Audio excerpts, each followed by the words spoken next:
Chapter 6. The Young Man in Love. Love is a more wonderful thing than art.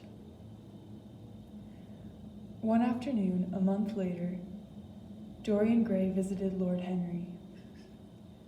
Dorian was excited, and his eyes were shining. "Harry," he began, "I'm discovering life.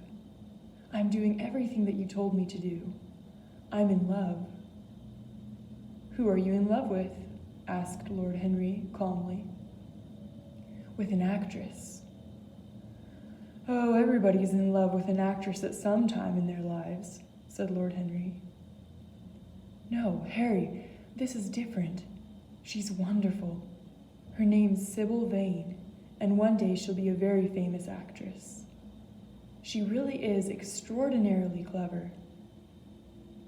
"My dear boy," said Lord Henry in his lazy voice, "no woman is extraordinarily clever.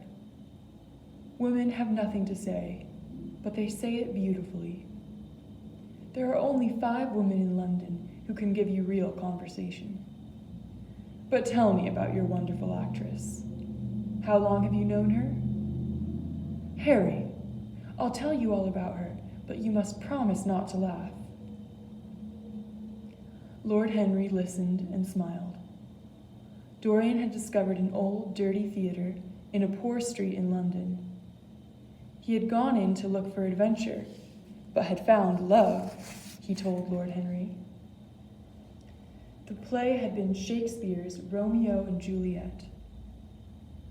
Romeo was a fat old man with a terrible voice, but Juliet, oh, Harry, she was about 17, with dark brown hair and a face like a flower. She was the loveliest girl that I've ever seen in my life, and her voice was like music. I love her, Harry. She's everything to me. Every night I go to see her in different plays, and she's always wonderful." "That's the reason, I suppose, why you never have dinner with me now," said Lord Henry. "But Harry, you and I see each other every day.